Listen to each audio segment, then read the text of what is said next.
Baik, bismillahirrahmanirrahim. Assalamualaikum warahmatullahi wabarakatuh. Waalaikumsalam warahmatullahi wabarakatuh. Baik, saya ucapkan terima kasih kepada saudara-saudara sekalian yang telah meluangkan waktunya untuk bisa hadir dalam Zoom meeting pada siang hari ini untuk melaksanakan bimbingan konseling kelompok. Baik, sebelum kita melaksanakan bimbingan konseling kelompok, alangkah baiknya kita berdoa dulu, berdoa menurut kepercayaan masing-masing. Berdoa mulai.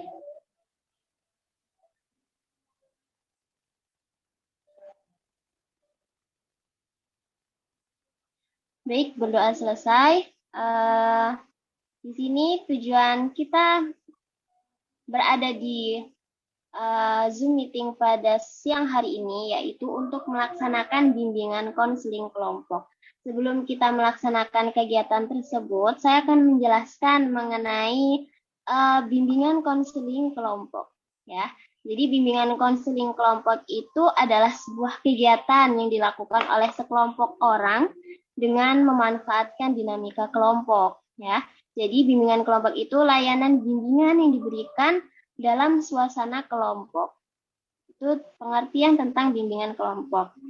Lalu tujuan dari diadakannya bimbingan kelompok yaitu untuk pengembangan kemampuan bersosialisasi, khususnya yaitu kemampuan berkomunikasi peserta layanan atau kita ya, yaitu siswa. Selanjutnya yaitu tujuannya secara khusus ya. Jadi tadi tujuannya secara umum. Adapun tujuan secara khususnya yaitu untuk mendorong pengembangan perasaan, pikiran, persepsi, wawasan, dan sikap yang menunjang perwujudan tingkah laku yang lebih efektif, yaitu peningkatan kemampuan berkomunikasi dengan baik, yaitu komunikasi baik itu verbal maupun nonverbal, ya. Jadi kesimpulannya, tujuan dari bimbingan konseling kelompok yaitu melatih siswa dalam mengembangkan kemampuan bersosialisasi dan mewujudkan tingkah laku yang lebih efektif, serta meningkatkan kemampuan berkomunikasi baik verbal maupun nonverbal. Itu adalah tujuan dari bimbingan konseling kelompok. Selanjutnya saya akan menjelaskan mengenai manfaat dari bimbingan konseling kelompok. Manfaat yang pertama yaitu dapat memberikan kesempatan yang luas untuk berpendapat dan membicarakan berbagai hal yang terjadi di sekitar kita. Ya, yang kedua, memiliki pemahaman yang objektif, tepat, dan cukup luas tentang berbagai hal yang kita bicarakan. Lalu yang ketiga, yaitu menimbulkan sikap yang positif terhadap keadaan diri maupun lingkungan yang berhubungan dengan hal-hal yang kita bicarakan dalam sebuah kelompok. Yang keempat, yaitu menyusun program-program kegiatan untuk mewujudkan penolakan terhadap yang buruk dan juga dukungan terhadap yang baik. Yang terakhir, yaitu melaksanakan kegiatan-kegiatan nyata dan langsung untuk membuahkan hasil sebagaimana yang kita programkan semula. Itu merupakan manfaat dari layanan bimbingan konseling kelompok. Baik, selanjutnya untuk lebih mengenal, alangkah baiknya kita saling memperkenalkan diri kita masing-masing. Nanti akan dimulai dari saya, lalu dilanjutkan oleh saudara-saudara sekalian. Baik, perkenalkan, nama saya Zulfa Aulia Rahma, biasa dipanggil Zulfa. Ya. Lalu bisa dilanjutkan oleh saudari Christine. Silahkan memperkenalkan dirinya. Halo, nama aku Yunita Christine Sitio, biasanya dipanggil Christine. Baik, selanjutnya dilanjutkan oleh saudara Rafli. Halo, nama saya Muhammad Rafli Haikal, biasa dipanggil Rafli. Baik, selanjutnya dilanjutkan oleh saudari El ya. Halo, nama saya Elia Anggraini, biasa dipanggil Elia. Baik. Selanjutnya dilanjutkan oleh Saudari Ayesa. Perkenalkan, nama saya Ayesa Syafamaura, biasa dipanggil Ayesa. Baik. Selanjutnya dilanjutkan oleh Saudari Karlin. Halo, nama saya Karlin Irma, biasa dipanggil Karlin. Baik. Kita telah mengetahui ya nama-nama teman kelompok kita pada siang hari ini. Maka dari itu, agar kita lebih mengenal kembali teman-teman kelompok kita, maka saya harapkan kepada saudara-saudara sekalian untuk bisa menyebutkan nama teman-temannya. Bagaimana prosedurnya? Maka dimulai dengan Saudari Christine ya. Saudari Christine nanti menyebutkan namanya, lalu dilanjutkan dengan Saudara Rafli Haikal ya. Rafli Haikal nanti menyebutkan namanya, lalu menyebutkan nama sebelumnya. Begitupun seterusnya. Baik, silahkan dimulai dari Saudari Christine. Sekali lagi, nama aku Christine.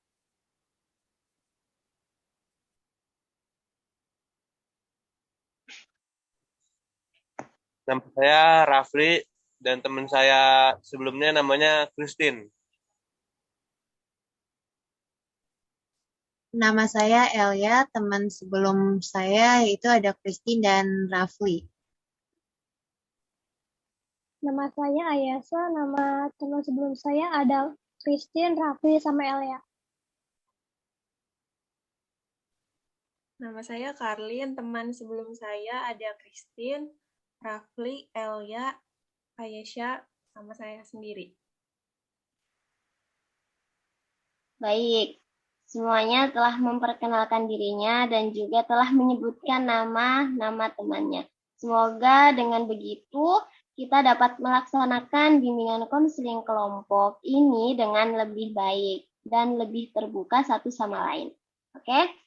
Baik, selanjutnya yaitu kita masuk kepada tahap peralihan.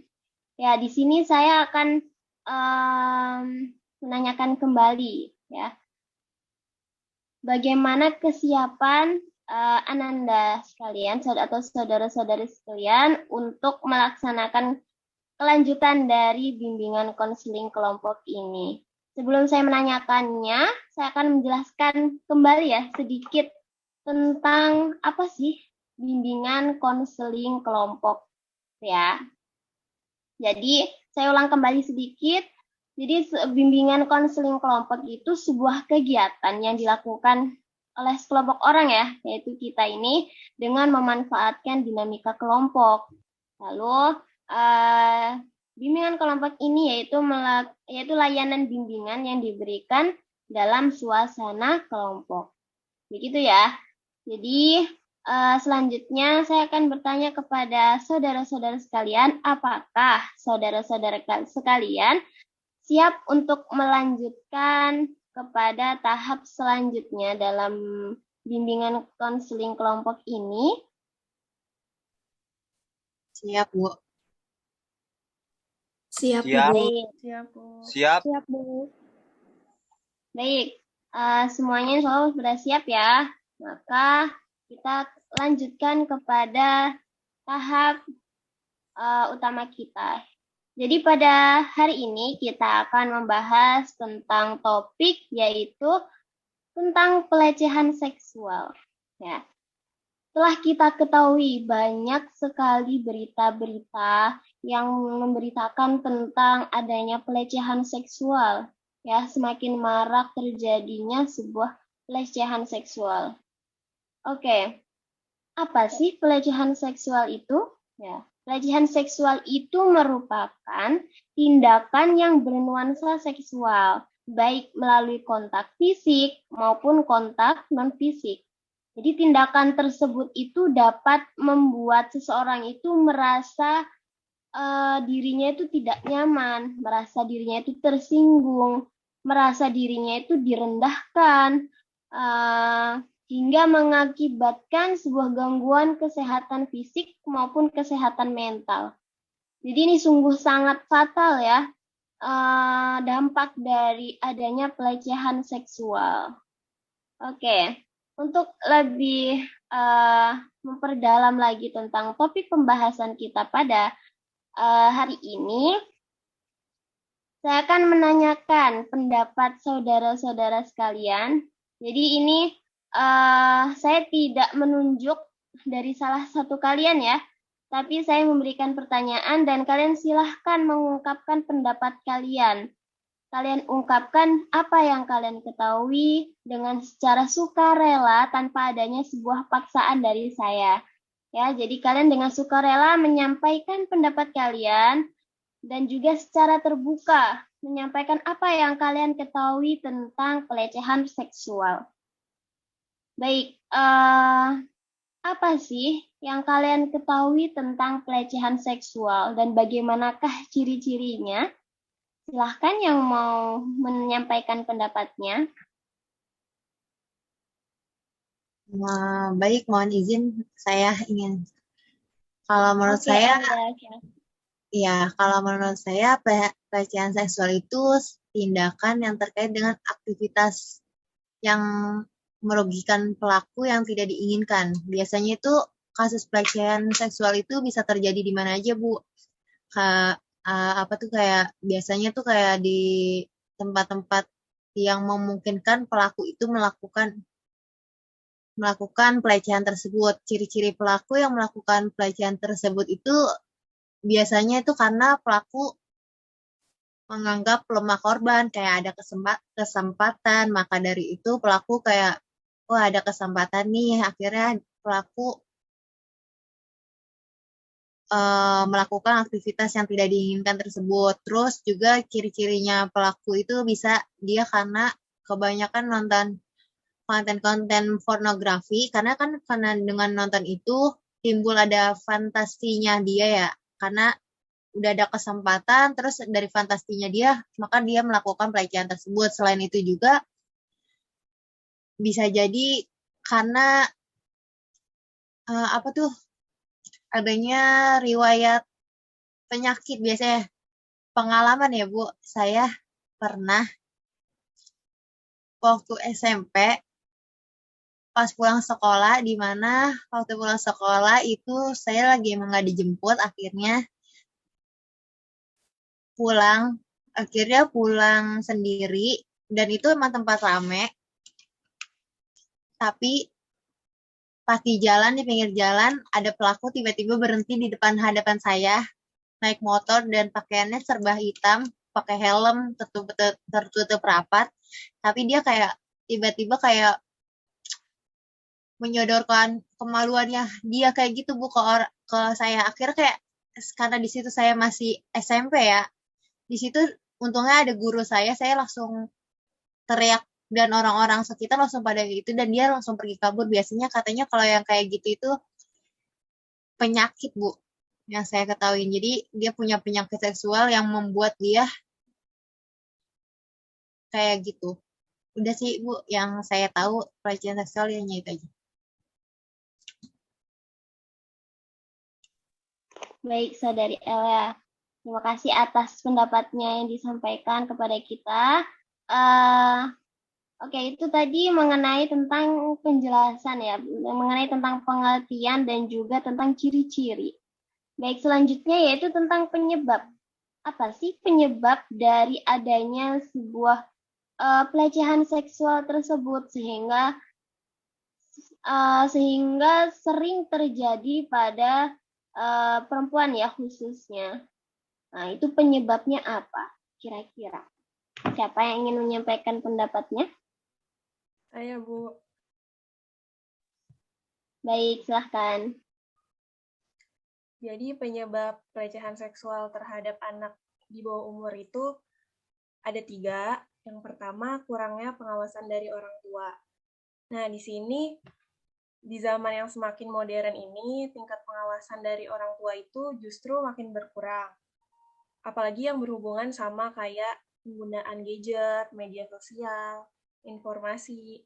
Nah, itu tuh yang membuat anak terpengaruh sama karena dari tindakan ini. Jadi kurangnya pengawasan dari orang tua. Yang kedua itu kepedulian masyarakat masih rendah. Nah, penyebab kekerasan seksual yang ini terjadi karena tingkat kepedulian masyarakat dan lingkungan sekitar yang sangat rendah. Nah, hal itulah yang menyebabkan pelaku dapat dengan leluasa mencari korban-korban yang di bawah umur.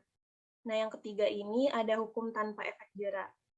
Penegakan hukum yang di sini itu tidak efektif dan tidak memberikan efek jera bagi pada para pelaku.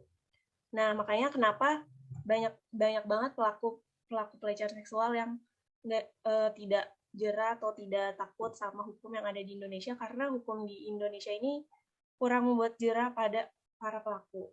Jadi kayak gitu, Bu. Penyebab dari pelecehan seksual.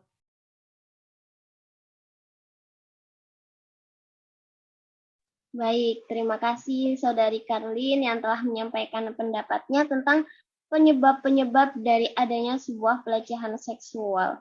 Baik, selanjutnya Ibu ingin tahu nih, dampak apa yang akan terjadi pada korban, ya, pada korban pelecehan seksual. Siapa yang ingin menyampaikan pendapatnya? Aku boleh deh, Bu. Oke, Christine. silahkan. Dari dampak pelecehan seksual itu bisa dalam psikis maupun fisik. Jadi kalau misalnya psikis itu pastinya menyerang mentalnya gitu kan, mentalnya yang membuat ia jadi sering mudah marah, terus sering merasa dirinya tuh nggak aman gitu kalau sendiri. Terus habis itu pastinya mengalami gangguan tidur ataupun makanan yang mengkonsumsi makanan yang tidak teratur juga.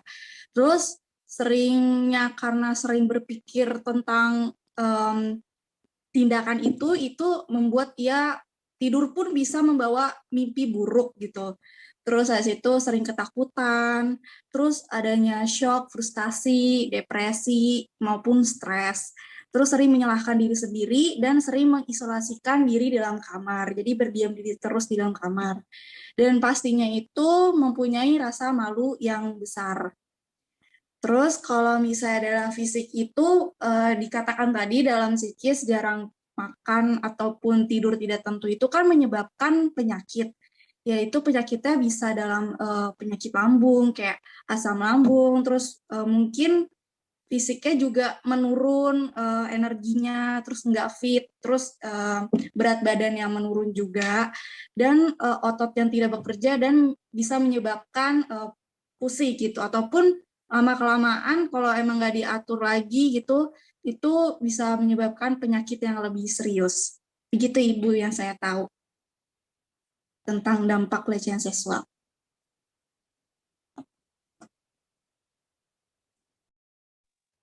Baik, terima kasih kepada Saudari Christine yang telah menyampaikan pendapatnya tentang dampak-dampak yang terjadi kepada korban pelecehan seksual. Baik, selanjutnya saya ingin mengetahui nih, gimana sih caranya mengantisipasi terjadinya pelecehan seksual tersebut, ya? Karena tadi kita udah mengetahui tentang ciri-cirinya, tentang penyebabnya, tentang dampaknya. Nah, sekarang saya ingin mengetahui nih, bagaimana cara mengantisipasinya. Baik, silahkan yang ingin menyampaikan pendapatnya. Saya, Bu. Oke, Cara silahkan. untuk mengantisipasinya itu dengan memberikan edukasi kepada anak. Itu misalnya kayak memberitahukan bagian tubuh mana aja gitu yang nggak boleh disentuh sama orang lain. Terus juga mengajarkan anak untuk menolak ajakan orang lain tanpa persetujuan orang tua. Terus juga ngasih tahu ke anak supaya teriak gitu atau kabur kalau misalkan ngerasa terancam sama orang lain. Jadi itu supaya anak dapat paham gitu kalau seseorang itu bisa ngelakuin hal-hal yang nggak menyenangkan pada dirinya gitu, Bu.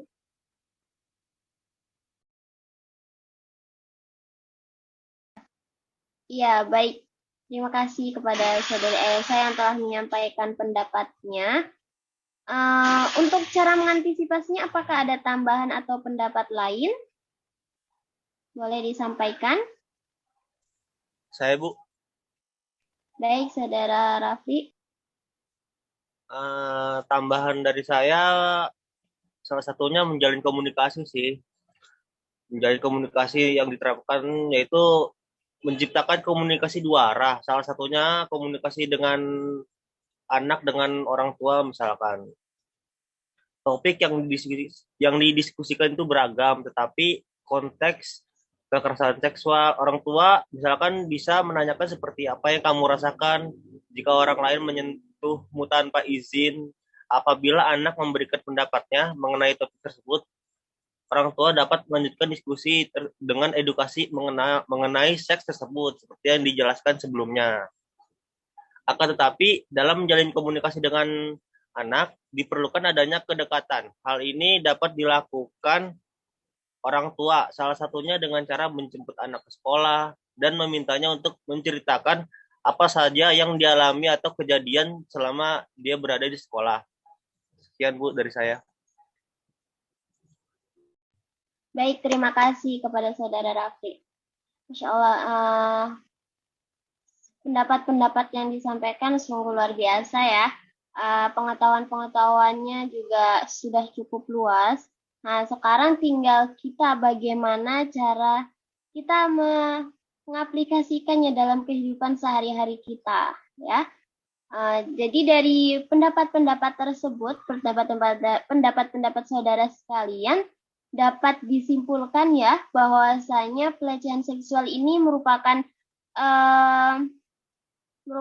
sebuah yang harus dan sangat kita hindari ya. Yang telah kita ketahui tadi penyebab-penyebabnya, lalu ada juga tentang dampak-dampaknya yang sungguh sangat buruk baik kepada korban maupun kepada keluarga-keluarga korban ya. Maka cara mengantisipasinya tadi kita harus mengedukasikan kepada anak-anak ya. Kita harus bisa menjelaskan dan juga memberikan penjelasan kepada mereka bahwasanya ada hal-hal yang harus mereka ketahui tentang seks gitu ya. Jadi jangan dianggap sebuah pengetahuan tentang seks ini nggak penting ya. Justru pengetahuan tentang ini sangat penting untuk menjaga diri mereka ya, untuk menjaga diri kita juga. Jadi kita sebagai perempuan ya, sebagai perempuan kita harus menjaga diri kita. Tidak hanya untuk anak kecil ya, bahkan orang yang sudah dewasa seperti yang disampaikan Elia tadi ya. Elia udah cukup besar ya tadi ya, ketika melewati belajar ke pengalaman tersebut. Nah, maka dari itu kita tidak memandang bagaimana umurnya, tapi bagaimana adanya sebuah kesempatan. Makanya sebaiknya kita menghindari orang itu sebuah pelaku-pelaku tersebut untuk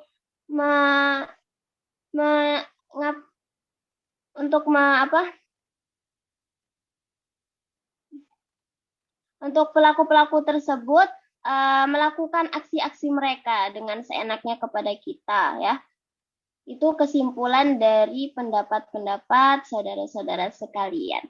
Baik, selanjutnya kita telah melewati tahap kegiatan ya. Kita telah membahas mengenai pelecehan seksual. Maka selanjutnya saya ingin mengetahui nih kesan dan pesan dari saudara sekalian mengenai bimbingan konseling kelompok kita pada hari ini. Boleh silahkan yang ingin menyampaikan kesan dan pesannya.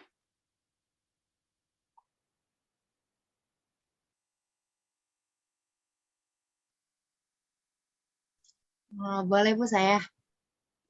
Ya, boleh Elia, silahkan. Nah, yang saya dapat dari kita pelajarin tentang pelecehan seksual ini, jadi kita semua tahu bahwa pelecehan seksual itu tidak baik. Dan karena itu merupakan hal yang merugikan diri kita sendiri, dan kita tahu sekarang bagaimana cara-cara mengatasinya, bagaimana ciri-cirinya. Maka dari itu kita dapat mengantisipasi hal-hal yang negatif tersebut. Udah, hanya itu aja. Baik, terima kasih kepada Saudari El ya. Oke, kita telah berada pada tahap terakhir ya. Alhamdulillah kita telah menyelesaikan tahap bimbingan konseling kita pada hari ini. Semoga apa yang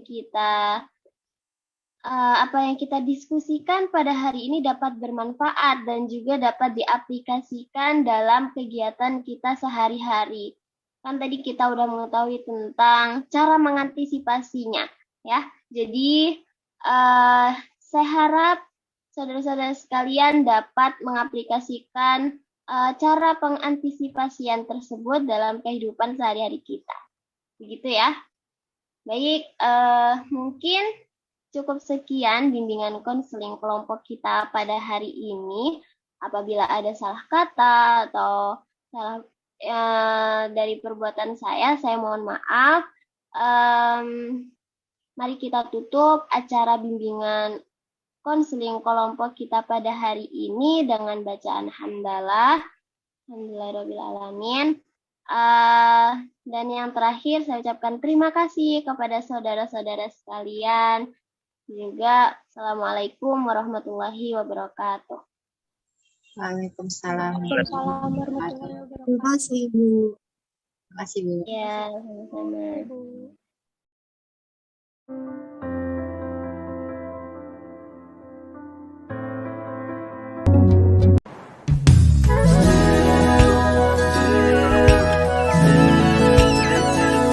Assalamualaikum warahmatullahi wabarakatuh. Selamat pagi anak-anak sekalian. Waalaikumsalam. Waalaikumsalam warahmatullahi wabarakatuh. Oke, ini yang udah pada join ya, yang tadi saya minta untuk join Zoom dari grup WhatsApp ya. Iya, Bu. Oke, kira-kira teman-teman udah pada tahu belum sih ini kita mau ngapain? Enggak, Bu. Belum, Bu, belum tahu. Belum ya? Oke, ini saya jelaskan dulu ya. Jadi, saya ini ngumpulin teman-teman di sini karena saya pengen melakukan konseling kelompok. Oke, baik, sebelum kita mulai kegiatannya, alangkah baiknya kita berdoa dulu ya. Agar kegiatan kita pada pagi hari ini diberikan kelancaran jaringan, serta keberkahan dari Allah Subhanahu wa Ta'ala. Seperti itu ya. Oke, baik. Kita berdoa menurut agama dan kepercayaannya masing-masing. Berdoa dalam hati, berdoa dimulai.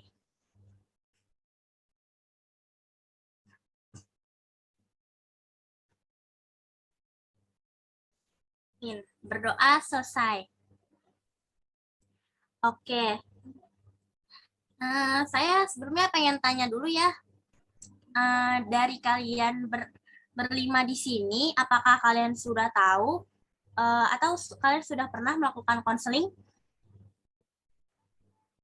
Belum pernah, Bu. Belum ya. Oke, jadi di sini kebanyakan pada belum pernah melakukan konseling ya. Iya, Bu. Baik, jadi sebelum kita melanjutkan ke kegiatannya, saya jelaskan terlebih dahulu ya, sebenarnya apa sih konseling itu, terutama dalam konseling kelompok ini. Jadi, konseling ini adalah proses pemberian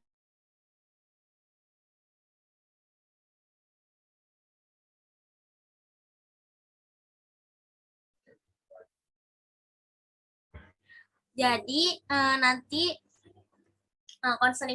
konseling kelompok ini adalah proses pemberian bantuan oleh saya sebagai konselor atau pemimpin kelompok dalam kelompok ini dengan memanfaatkan dinamika kelompok untuk memecahkan suatu permasalahan yang ada dalam kelompok. Jadi nanti kalian akan mengungkapkan masalah kalian masing-masing, lalu setelah itu kita identifikasikan nih, ternyata masalah kalian itu yang paling berat itu masalahnya siapa sih gitu ya. Nah,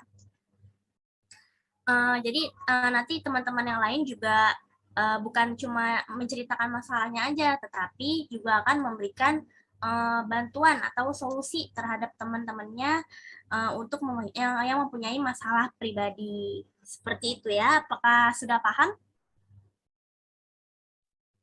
Sudah, Bu. Ya, paham. Sudah ya. Oke. Sebelum kita melakukan konseling kelompok ini, ada baiknya mungkin kita perkenalan dulu kali ya. Mungkin kalau teman-teman ya udah kenal saya, karena kan saya guru BK di sini ya. Saya kan kalau teman-teman baru masuk sekolah, saya yang nyalamin di depan gerbang kan. Sudah tahu ya, saya Bu Mira, guru BK, ruangan saya, ruangan favorit para murid. Tentunya, nah di sini kan karena teman-teman ini kan saya minta gabungan dari beberapa kelas. Jadi saya minta teman-teman di sini untuk saling berkenalan dulu nih, biar nggak canggung-canggung banget. Karena kan beda-beda kelas ya di sini. Saya pilih random secara acak gitu ya. Oke, jadi caranya begini nih, instruksi dari saya. Jadi nanti teman-teman perkenalan diri dengan menyebutkan nama dan kelasnya, lalu menyebutkan hai ya, dan juga menyebut nama temannya. Contoh nih, saya contohin dulu ya. Nama saya Mira Fiona dari kelas, misalnya saya dari kelas 9A gitu. Lalu nanti teman-teman yang lain juga bilang ya, hai Bu Mira gitu ya. Oke, coba mulai dari siapa dulu nih yang mau memperkenalan diri? Saya deh, Bu. Oke, boleh. Aldila, bagus. Ayo Aldila, silahkan. Perkenalkan, nama saya Aldila Puspita dari kelas 9G. Hai Aldila. Ayo teman-teman yang lain, hai Aldila gitu ya. Hai. Oke, baik. Sekarang lanjut aja ya. Saya deh, Bu. Oke, boleh. Halimah. Perkenalkan, nama saya Halimah Tusadiah dari kelas 9H. Hai Adila. Hai dia. Oke, lanjut. Saya Bu, perkenalkan nama saya Verska Rampiana Esti dari kelas 9D. Hai Ibu Mira, Halimah dan Aldila. Terima kasih. Ayo, siapa lagi yang belum nih? Ada cowoknya ya? Ayo coba yang cowok, mana Ya. suaranya? Perkenalkan, saya Oksono Nasa dari kelas 9F. Hai Oksan. Oke, bagus ya, luar biasa perkenalannya. Kalian sudah saling kenal mengenal kalau seperti ini. Tapi menurut saya kalau kenalan doang kayaknya kurang cukup deh. Kayak kita perlu sedikit permainan nih. Ini saya punya permainan namanya ice breaking kalau dalam BK itu. Jadi instruksinya seperti ini ya. Kalau saya ini kan saya kan kalau saya unjukin ini jari jempol berarti kalian bilangnya kipas. Kalau saya tunjuknya jari telunjuk, kalian bilangnya kapas. Kalau saya tunjuknya jari tengah, kalian bilangnya kapuk. Bisa ya? Kipas, kapas, kapuk. Bisa ya? Kipas, kapas, kapuk. Jadi kalau misalnya nanti saya menunjukkan jari jempol, nanti kalian harus refleks ya. Jawab dengan cepat secara konsentrasi. Nah, gunanya ice breaking ini selain biar untuk permainan dalam konseling kelompok ini supaya nggak kaku ya. Nah, juga untuk kalian belajar mengatur konsentrasi sebelum memulai pembelajaran tentunya. Bisa ya? Ingat ya, jari jempol kipas, jari telunjuk kapas, jari tengah kapuk. kipas, kapas, kapuk. Oke, kita mulai ya. Oke. Kapas.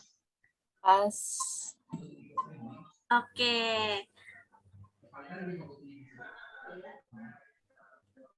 Kipas kapas. Bener nggak? Kapas. Kipas kapas. Kipas kapas. Ya, betul. Oke. Baik, sudah konsentrasi semua ya kalian. Alhamdulillah, anak-anak ibu yang cantik-cantik, yang ganteng-ganteng, udah pada konsentrasi semua. Oke, kita lanjut ya. Bagus ya permainannya, kalian luar biasa. Nah, sebelum kita masuk ke kegiatan inti, karena kan tadi saya bilang ya, konseling kelompok ini adalah tempat kalian curhat tentang masalah pribadi, baik itu yang selama ini terpendam, kayak sebenarnya saya tuh pengen ceritanya ke siapa sih, tapi kok saya kayak nggak percayaan gitu loh sama orang. Nah, kalian bisa banget nih memanfaatkan konseling kelompok ini sebagai kalian untuk curhat gitu ya. Nah, karena ranahnya pribadi, maka bersifat rahasia. Tenang aja, dalam konseling kelompok ini kita memiliki asas kerahasiaan. Asas kerahasiaan itu apa sih, Bu? Jadi, nanti masalah yang sudah diceritakan oleh teman-teman kalian itu tidak boleh kalian bahas atau kalian sebarluaskan di luar kelompok ini. Oke? Jadi, saya contohin nih, Aldila cerita ke di dalam kelompok ini ya.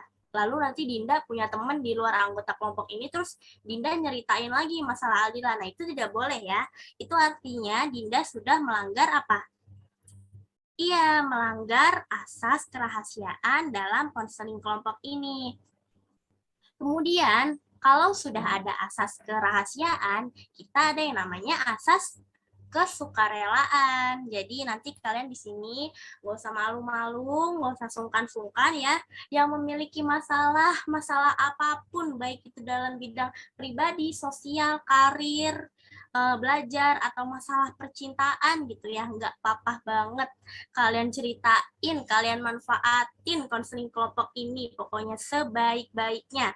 Seperti itu ya. Jadi kita saling sharing, karena apa? Sharing is caring. Seperti itu ya.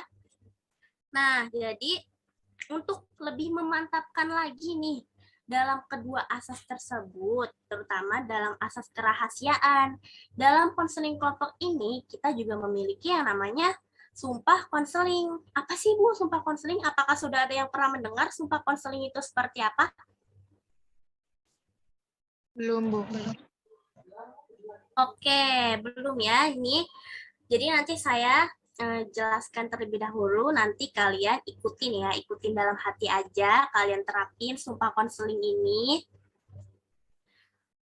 Kalian terapin, kalian jangan langgar asas dari sumpah konseling ini ya, janji sumpah konseling ini.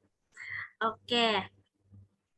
Sumpah konselingnya, saya bersumpah akan sungguh-sungguh menjaga kerahasiaan apapun yang akan diceritakan oleh teman-teman saya di sini, dan tidak akan saya bahas di luar anggota kelompok ini atau di luar tempat ini, baik itu kapanpun, dimanapun, dan kepada siapapun. Ayo, coba kalian terapin dulu dalam hati. Gitu. Bisa ya? Bisa ya kita menjaga asas dan janji sumpah konseling ini? Oke. Lalu kalau tadi kita sudah melakukan konseling kelompok ini secara sukarela, maka kita juga pasti otomatis apa? Terbuka. Nah, di sini kita memiliki yang namanya asas apa? Keterbukaan. Jadi nanti teman-teman di sini tuh ketika teman-teman sudah menjalankan konseling kelompok ini secara sukarela, maka pasti teman-teman akan secara terbuka, ya. Jadi apa-apa yang kita rasakan, apa-apa yang kita pikirkan itu akan kita lontarkan. Tidak ada satupun dari kita yang ditutup-tutupi satu sama lain ya. Segala sesuatu yang kita rasakan, baik itu masalah pribadi, sosial, karir, belajar, kalian lontarkan di sini. Tidak ada yang ditutup-tutupi ya. Begitu ya anak-anak, paham semuanya? Apakah ada yang merasa keberatan gitu ya di sini untuk mengikuti kegiatan kita pada pagi hari ini? Ibu tidak marah kalau kalian memang merasa keberatan. Ibu tidak memaksa kalian. Ibu juga tidak ingin kalian mengikuti kegiatan ini tuh karena terpaksa, karena tadi ada asas kesukarelaan ya. Takutnya nanti kalian mikir kayak, ini Bu Mira, guru BK ngapain sih minta siswa nyeritain masalah pribadi, kayak kepo banget. Nah, Ibu nggak mau ya nanti ada omongan seperti itu di luar kelompok ini. Jadi kalau teman-teman merasa keberatan itu nggak apa-apa banget untuk tidak mengikuti konseling kelompok ini. Tapi kalau misalnya teman-teman semangat ya mau mengikuti kegiatan ini, Ibu alhamdulillah banget. Ibu apresiasi banget buat kalian. Gimana? Apakah kalian setuju untuk mengikuti kegiatan konseling kelompok ini? Setuju, Bu. Alhamdulillah pada setuju ya. Oke, tadi ada asas keterbukaan. Selanjutnya ada asas kenormatifan. Nah, asas kenormatifan ini nanti jika misalnya ada sesuatu yang kita laksanakan dalam konseling kelompok ini, kita akan laksanakan secara santai, tidak tegang, ataupun misalnya nanti ada sesuatu yang kalian rasa itu lucu gitu ya. Nah, kalian juga tidak boleh bercanda atau tertawa berlebihan ya, karena ini merupakan aturan yang ada dalam konik. Seperti itu ya teman-teman, yang cantik-cantik, yang ganteng-ganteng, karena ada cowoknya. Maka saya bilang ada yang cantik dan ganteng ya. Oke. Lalu konseling kelompok ini kan bertujuan agar kalian aktif ya untuk berkomunikasi satu sama lain tentang masalah dalam diri kalian untuk mencapai tujuan dan solusinya. Jadi nanti Ibu pengen kalian tuh harus saling aktif ya, harus saling aktif, mengemukakan pendapat, berani berpendapat, memberi solusi terhadap teman-temannya. Seperti itu ya. Oke. Apakah ada yang mau ditanyakan tentang konseling kelompok atau sudah paham semua? Sudah paham, Bu. Paham ya, baik. Oke, sekarang kita langsung mulai kali ya. Nah, kira-kira siapa nih yang pengen menceritakan masalahnya terlebih dahulu? Nah, ayo ingat, tadi ada asas apa?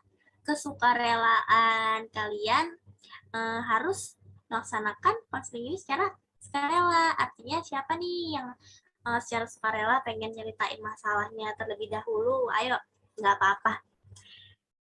Ibu serahkan kepada kalian. Siapa yang mau mulai duluan? Nggak apa-apa. Masalah apa aja, masalah cinta-cintaan Ibu terima kok. Semua masalah Ibu terima, karena guru BK itu emang makanan sehari-harinya apa? Masalah siswa. Nggak apa-apa, ayo. Bu. Belajar. Di sini kita sangat belajar ya. Oke, baik. Siapa nih? Feli. Siapa? Aldila ya? Aldila, Bu. Oke, Aldila. Silakan Aldila. Ya, jadi permasalahan saya itu saya lumayan insecure sama pencapaian teman-teman saya. Ya, maksudnya kan saya sama teman-teman saya kan seumurannya sama, Bu, tapi kita tuh udah di jalan masing-masing gitu. Yang lain kerja, saya kuliah gitu. Dan saya ketika ngeliat teman-teman saya tuh yang udah pada kerja kayak insecure gitu. Dia mereka semua udah bisa biayain hidupnya sendiri, udah bisa ngebiayain orang tuanya, bisa beli apa yang dia mau tanpa harus minta orang tua. Terus beli sesuatu tanpa harus mikir gitu, nggak nyusahin orang tua gitu. Ya itu saya kadang ngerasa insecure aja sama teman-teman saya yang udah kerja, karena ya saya pribadi kan saya kuliah. Oke. Bu, kurang lebih kayak gitu permasalahan saya Iya. sekarang. Baik, terima kasih Aldila. Aldila jadi insecure ya sama teman Aldila yang sudah udah bisa kerja ya di umur seusia Aldila. Oke, kita tampung dulu ya ceritanya Aldila. Ya, Bu. Ayo yang lain, siapa lagi nih selain Aldila? Ayo buka suara. Jadi permasalahan itu saya sulit. Oke, Felista ya. Perkenalan diri dulu dong. Saya Felista dari kelas mana dulu nih, biar teman-teman yang pada kenal. Halo teman-teman, perkenalkan nama saya Felista Novianesti dari kelas 9J.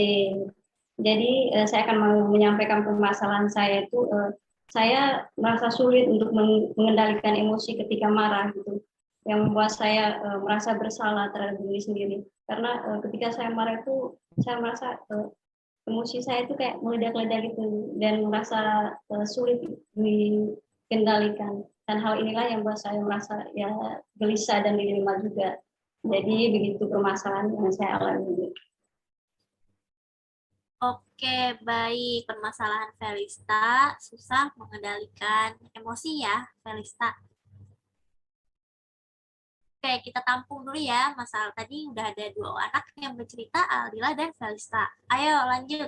Siapa lagi nih? Dinda, Halimah, sama Oksan belum? Ayo, siapa? Saya, Bu. Oke, Halimah. Silakan Halimah. Perkenalkan, nama saya Halimah dari kelas 9H. Di sini saya, Bu, ada gangguan sulit tidur, Bu. Kadang-kadang kayak siang tuh saya buat malam, malam tuh saya buat siang, Bu. Seperti itu, Bu. Oke, jadi kamu kalau siang itu malah tidur, tapi kalau malam begadang, overthinking, atau main game online ya, main Mobile Legend gitu. Biasanya anak-anak sekarang kan kayak gitu ya. Iya, oke. Jadi masalahnya Halimah sulit tidur. Oke, kita tampung lagi ya. Ya, siapa lagi nih antara Dinda sama Oksan?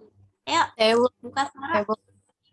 Oke, Dinda, bagus. Ayo, Dinda. Perkenalkan, nama saya Dinda Tere Dewi dari kelas 9A. Saya tuh susah banget konsentrasi belajar. Jadi kalau misalnya ada tugas atau PR pun saya juga mau ngerjain juga nanti-nantian gitu, Bu. Itu gimana ya, Bu ya? Oke, konsen untuk belajar. Nih, kita tampung lagi ya. Permasalahannya nanti kita bahas satu persatu.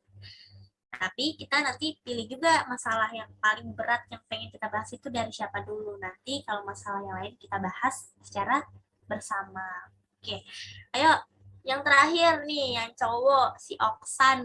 Ayo coba Oksan, buka suara dong. Gini Bu, masalahnya tuh, misalkan saya tinggal nih di lingkungan baru, nah itu susah Bu buat menyesuaikan sama teman baru gitu.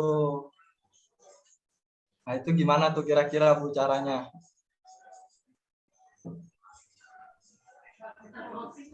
Oke, coba Oksan apakah bisa diulangi kembali?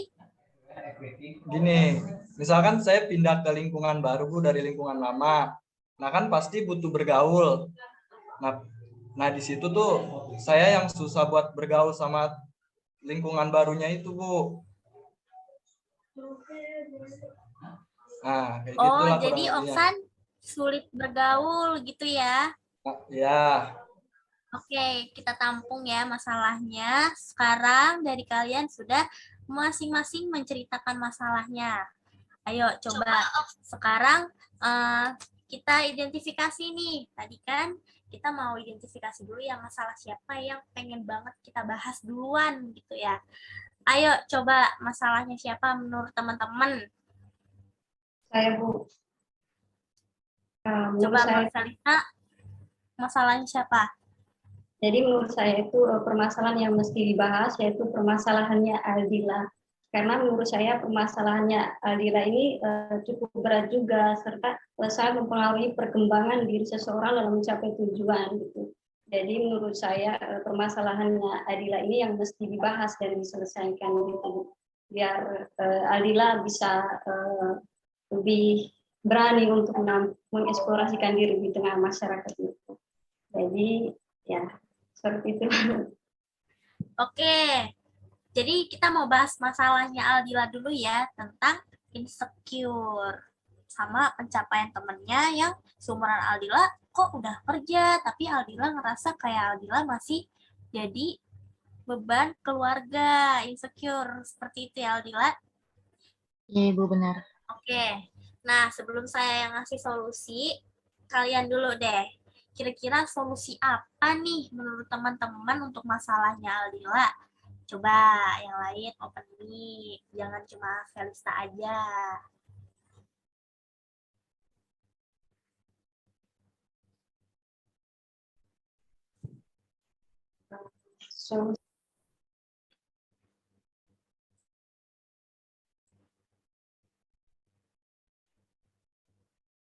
Jadi solusi dari saya terkait permasalahan yang dialami oleh Aldila yaitu Aldila mesti tetap bersyukur dengan apa yang dimiliki atau dialami karena dengan Aldila selalu bersyukur tentu Aldila merasa cukup dengan apa yang Aldila miliki gitu. Selain itu dengan Aldila bersyukur tentu akan memberikan hal-hal yang positif dalam diri Aldila gitu. Di mana Aldila dapat melaksanakan aktivitas sehari-hari dengan penuh kebahagiaan dan sukacita. Selain itu, Aldila harus lebih mencintai diri, gitu. Karena dengan Aldila mencintai diri sendiri, Aldila sudah memberikan penghargaan bagi diri, gitu. Di mana Aldila lebih berani untuk mengeksplorasikan diri di tengah masyarakat yang membuat Aldila merasa dirinya sungguh sangat berharga, gitu.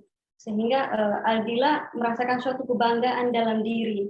Maka dari itu Aldila perlu juga untuk tetap memprioritaskan diri untuk kesehatan mental Aldila juga. Jadi demikian alternatif atau solusi dari saya terkait permasalahan yang dialami oleh Aldila. Semoga dengan solusi dari saya dapat membantu Aldila dalam menyelesaikan permasalahan ini.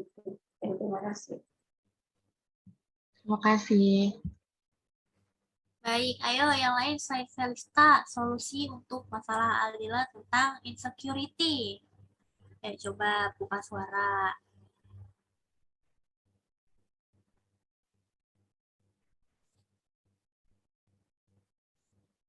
Ayo siapa yang mau buka suara untuk masalahnya Aldila?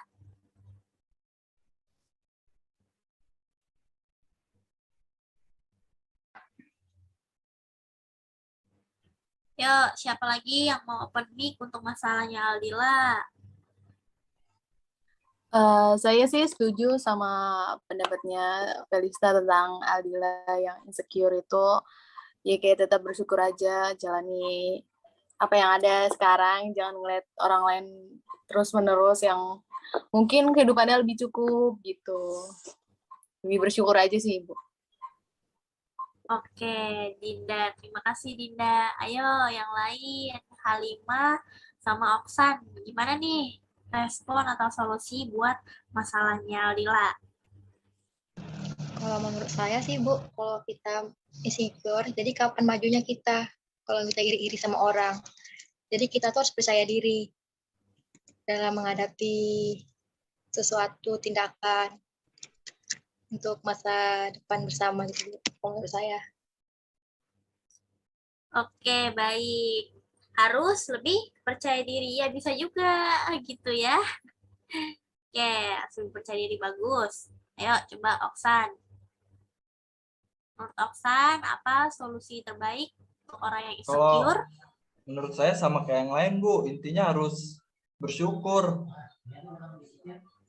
Ya, biar nggak insecure ya harus bersyukur, Bu. Oke. Baik. Nah, dari teman-teman semua sudah menceritakan kembali ya masalahnya Aldila karena tadi sepakat ya kalian semua untuk memilih masalahnya Aldila untuk dibahas. Oke, baik dari kalian semua udah bagus semua, udah menyampaikan solusinya, maka saya simpulin ya. Gimana nih responnya Aldila untuk solusi dari teman-temannya? Apa? Saya mau bilang terima kasih buat teman-teman udah kasih semangat buat saya. Masukan-masukannya insya Allah saya akan jalanin, walaupun memang butuh proses kan. Yang saya rasakan setelah ikut bimbingan ini, saya sangat senang. Ternyata saya baru sadar ternyata yang punya problem itu bukan cuma saya gitu. Karena biasanya saya tuh overthinking tuh seakan-akan cuma saya gitu yang punya masalah. Ternyata ya banyak, setiap orang tuh pasti punya masalah masing-masing. Cuman udah punya porsinya masing-masing gitu kan. Tapi setelah cerita sama teman-teman semua, ternyata saya jadi lebih semangat lagi. Insya Allah saya akan memperbaikinya lagi, Bu. Gitu. Oke, baik. Yang lain kesan-kesan selama mengikuti kegiatan konseling kelompok ini? Sebelum saya memberi solusi untuk masalahnya Aldila.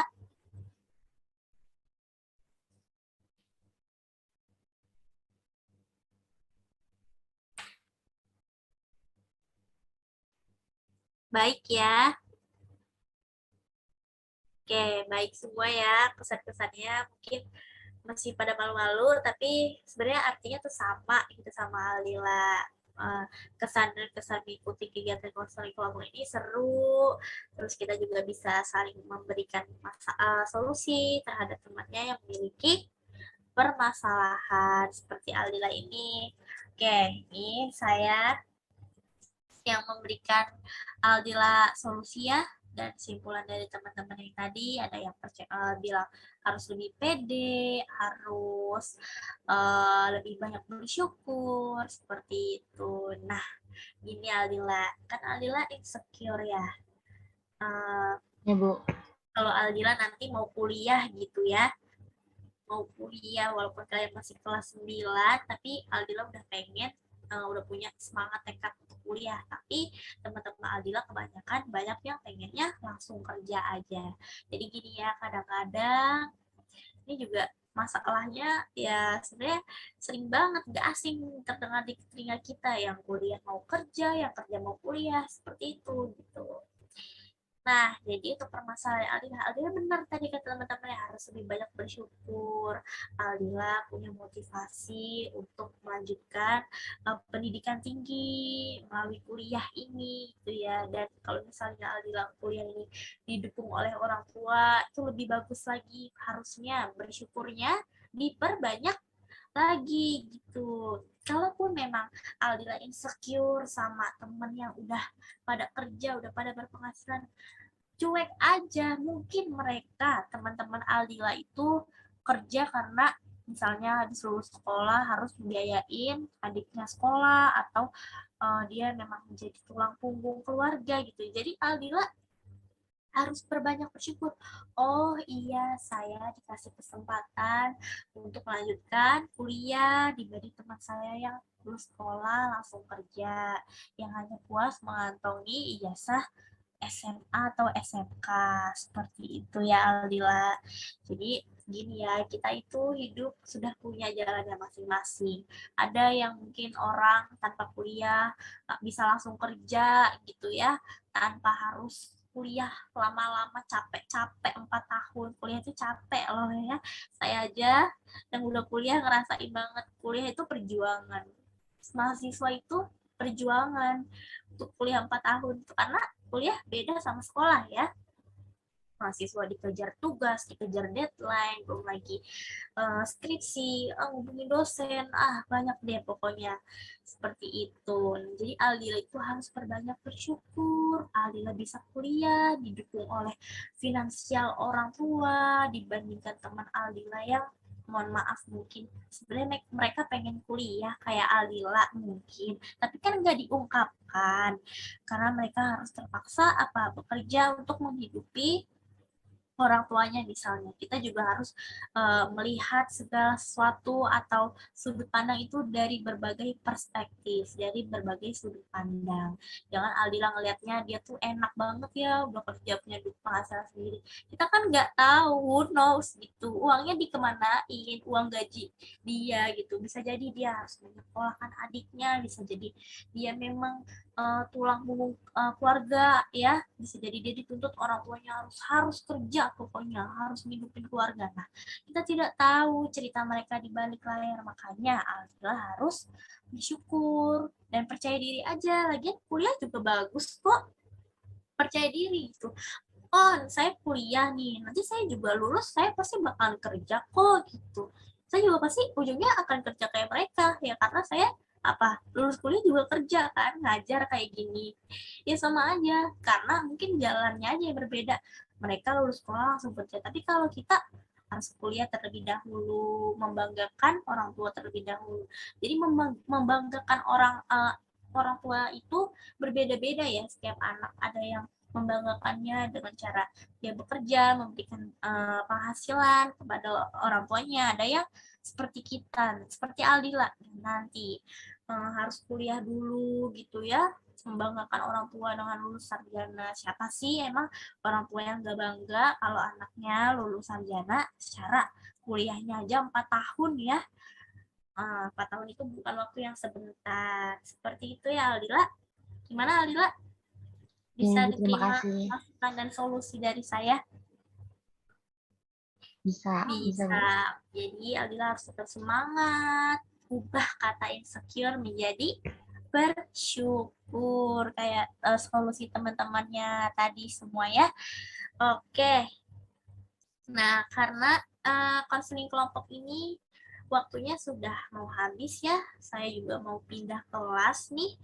Nah, sekarang saya ingin mengungkapkan kesan-kesannya. Kalau tadi kan teman-teman udah tuh ya kesan-kesan selama mengikuti kegiatan konseling kelompok ini. Alhamdulillah teman-teman pada bagus-bagus, teman-teman pada aktif, menceritain masalahnya satu sama lain, terus milih masalahnya Aldila yang insecure. Saya jadi pasti kalian di sini banyak ya yang insecure juga, karena kalian milih masalahnya Aldila nih tentang insecure. Wah, menarik ya.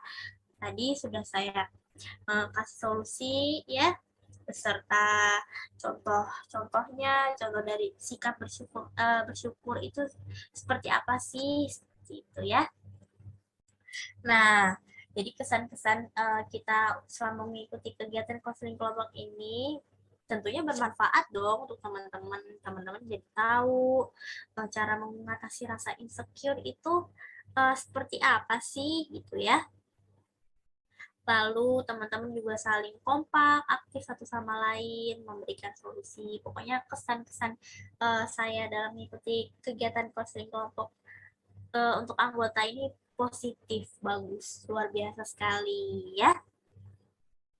Nah, untuk tahap selanjutnya, kita kalau misalnya saya minta untuk konseling kelompok lagi bisa ya, tapi di lain waktu. Bisa ya? Oke. Karena ini waktunya sudah mau habis, saya akhiri pertemuan pada pagi hari ini. Terima kasih banyak untuk kalian. Terima kasih untuk apresiasinya. Saya bangga banget sama kalian. Kalian udah mau kompak, udah mau aktif ya. Sudah mau mengikuti Zoom saya pada pagi ini, dan alhamdulillah on cam semua.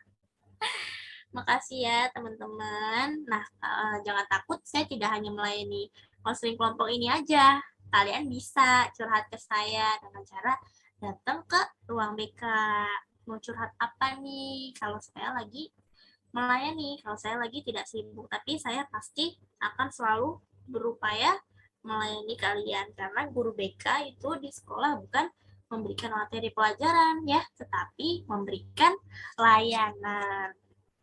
Tapi beda lagi, kalau kalian yang mau curhat, kalian yang datengin saya. Tapi kalau misalnya saya dapat laporan dari guru ataupun kepala sekolah, oh misalnya si Oksan bikin masalah nih, nah itu beda lagi. Saya lagi yang nyamperin kalian, bukan kalian yang nyamperin saya.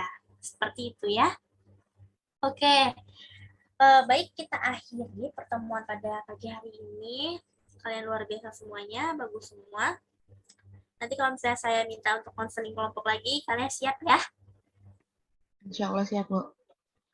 Oke, kita akhiri pertemuan pada pagi hari ini. Terima kasih untuk apresiasi kalian. Wabillahi taufik walhidayah. Wassalamualaikum warahmatullahi wabarakatuh. Selamat pagi. Waalaikumsalam warahmatullahi wabarakatuh. Waalaikumsalam warahmatullahi wabarakatuh. Baik.